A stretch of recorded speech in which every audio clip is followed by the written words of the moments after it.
Hi Plant Kids! This is Plant Tatay and welcome to a new episode.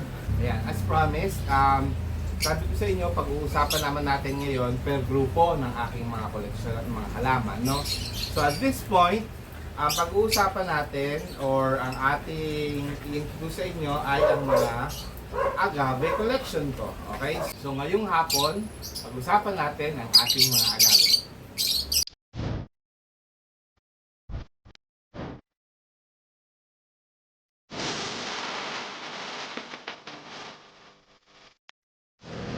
So ayun na nga, so kanina sinasabi ko nga na parang hindi ko napansin na akala ko 10 piraso or 10 klase lang ang mga agave ko.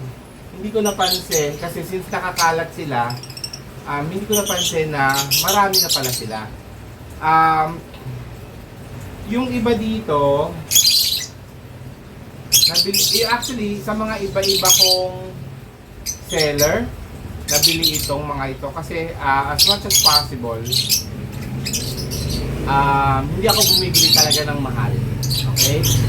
So technically kung titingnan ko itong mga to, wala akong agave na binili na lumagpas ng 500 pesos. So kahit itong malalaking to, itong dalawa, wala siyang 500. Katulad nito, nakalimutan ko ang pangalan to, pero ito matagal ko ng pangarap to. Nabili ko siya ng around 350. 350 ito parang 250 o 200 lang. Inaantay ko mag-sale yung mga seller na alam kong nagbebenta ng agave bago ako bumili. Okay, magsisimula tayo sa mga pinakasikat or siguro sa pinaka na lang, regular, yung mga local na agave, no? When I say regular, yung pa yung mga agave na siguro madalas nyo pang makikita or if ever mas makahanap nyo sa isang garden, sa front yard, ganyan, o kaya sa isang garden shop, madali nyo makikita. Okay? Actually, ito hindi ko alam ang ID. Hindi ko alam ang ID nito. Pero ito yung agave na pag gumaganon yung habang lumalaki. So, yun yung number 1 natin.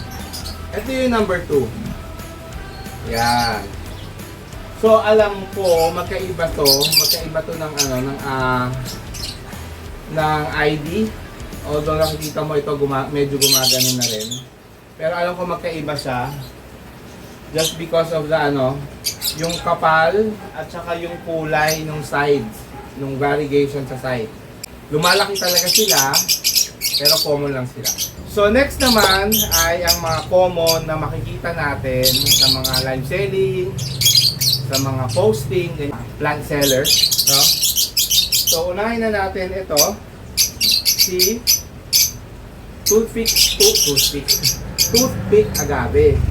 So meron po akong, marami ako nito, pero unang-una ko yung nakita kay Romaso, no? Gandang-ganda ako kasi yung although yung kay Romaso talagang bumibili siya malalaki agad, no? Ito yung dalawa. Okay, ito po yung parang may thread na agave. Ito, medyo malaki ko na nung nabili pero mas lumaki pa to ng konti sa akin. So yan po yung pang-apat nating agave. Susunod natin yung ito, madalas din to sa mga LS, si King Ferdinand. Ayan. King Ferdinand agave. Tapos yung isa, ito naman, si Queen Victoria. Si Queen Victoria po yung mas pabuka. Yan. Ito, anak na nito.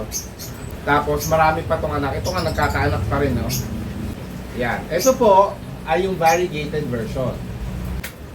Yun na po yung mga iba nating mga kumaga parang pinaka-common na mga agave. Okay.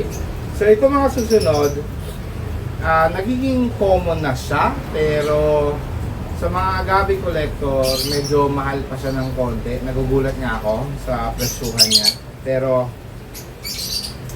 dito sa maliliit na to, mga nabili ko pa rin siya ng mga 150, 250, gano'n. Okay? So, ano-ano po sila? Actually, hindi ko pa rin alam ang pangalan. Pero, ayan. Ito po yung isa. Okay?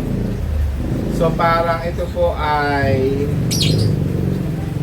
cream ang variegation. Tapos ito po yung dilaw. Dilaw naman ang variegation nito. Okay, pero mga pahaba siya. Tapos ito po ay ito alam ko kasi ito hindi pala anak. Magkaiba to. Ito yung mga anak nito, nandun sa taas, hindi ko na ibinaba. Ito, akala ko iba siya dito. Gandang-ganda nga ako lagi dito sa ganyang kulay, sa madilaw. Nabili ko. Pero mura lang naman, parang 150 ko lang ito nabili. Ito parang mga 250 ko nabili nung maliit pa siya. Lumaki na ito Lumaki na ito. Parang nung nabili ko ito, ganito lang, sa kalaki. Ngayon, ganyan sa kalaki. Quadricolor ang pangalan nito. So 4 colors ang ibig sabihin ng quadricolor. Ayan. Tapos yan yung mga mga pahaba yung kanilang mga yung mga dahon na agave. Ito rin. This is one of them, si Lagare. Lagare ang tawag nito nung binili ko dun sa sa isang agave seller. Okay, so another example ng mga habang dahon ay ito na I think ay baby na itsura nito. Ito may ulit may bagong anak. Hindi ko pa ito na popropa.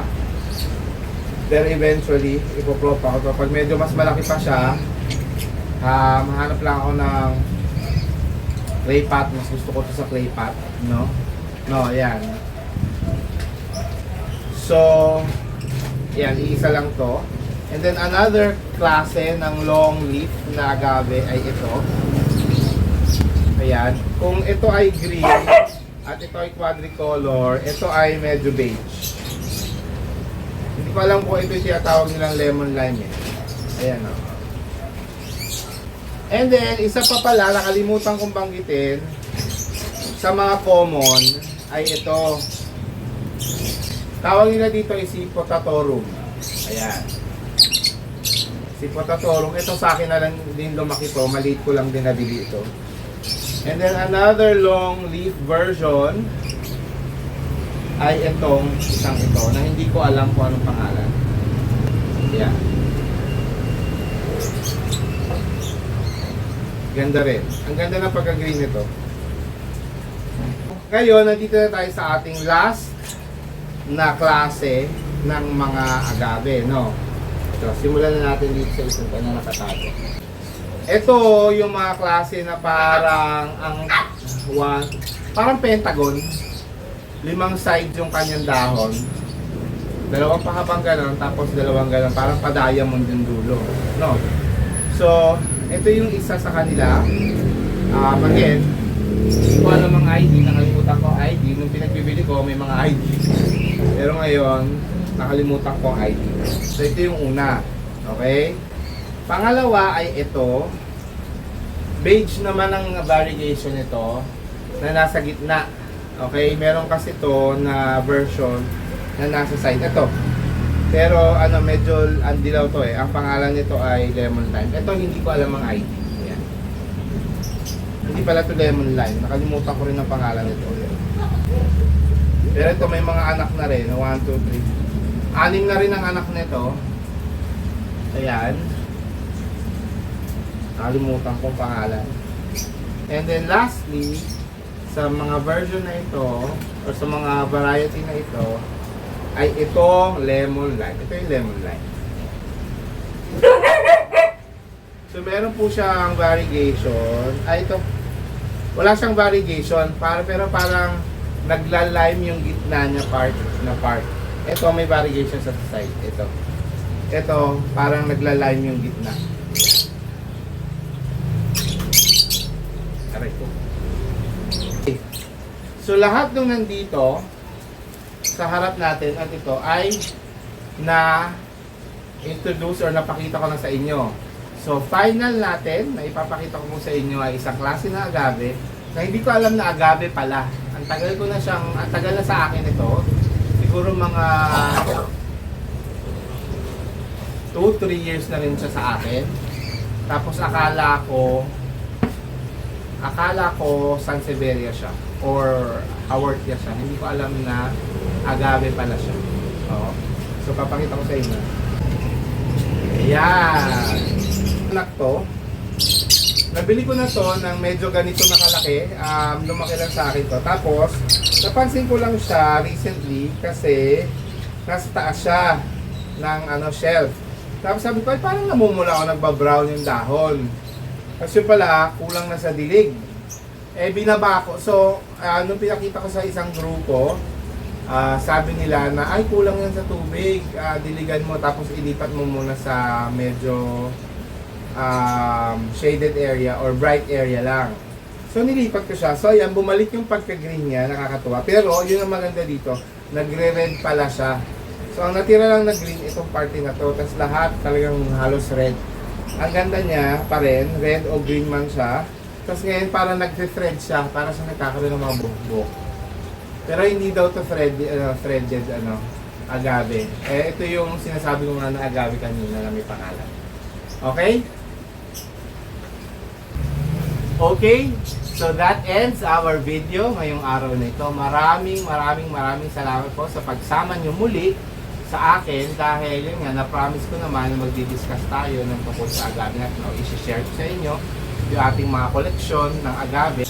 Ngayon, tatanungin nyo, bakit ako nag-collect ng agave? Kasi madali po silang alagaan, kasi hindi sila yung katulad ng mga succulents na nag-a-adjust pa or ng cactus na madaling palusaw minsan.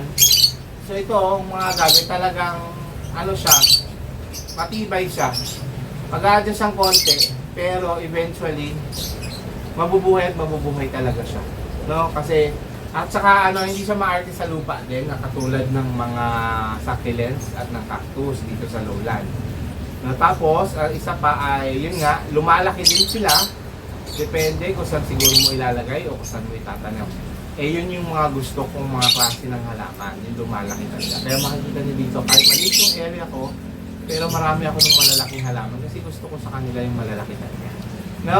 So, unang-una, nagpapasalamat ako sa ating mga kaibigan sa Plant Family, sa ating team promote, headed by Norian Daniel Special. Nandiyan din po sila Mama Donna Galit, Ate Josephine Bauyon, WBTE Lamanay, Rolly Zills Vlog, sila Leon Lynn's Garden, Sartu ng Succulent Davao, si Daisy Succulent, si Chumasina, si Christy Core Vlog, Core Christy Vlog. Tapos, nandyan din po yung ating mga kasama sa madalas sa ating mga live stream. Nandyan po sila Pokyong TV, sila Mami Luz TV, sila Mama E, sa aming Bakuran Vlogs, si Fe. Nandyan din po sila Shining G, sila Yong Channel, at yung mga kaibigan natin na ibang laging nakasubaybay, katulad nila Primitive Palsor, nila Ernest Kitchen, nila Alma, nila Jonah. No? Maraming salamat sa inyong pagpunta lagi at pagsama sa amin sa aming mga premiere at mga live streams. At syempre sa mga sumusuporta sa atin, kahit paano, lalo ng mga una nating pag-vlog sa ating YouTube channel. Sila Marta Villan, Teresa de la Cruz at Mamita Gina. At syempre yung mga kaibigan natin sa Japan na sila Juby Rose Hara, sila Violis TV, at si Aida Gara. Yan, okay? And of course, kung natin kalimutan, nandiyan din sila Jeremy Hermano, sila VJ Succulents, at of course, lastly, ang ating kaibigan na sa Breed Pinay Journey at si Annalyn Pierre. Alright? So, thank you very much again for watching this episode. I hope you enjoyed watching. This is Plant Tatay Barrio Antipolo saying, bye Plant Kids!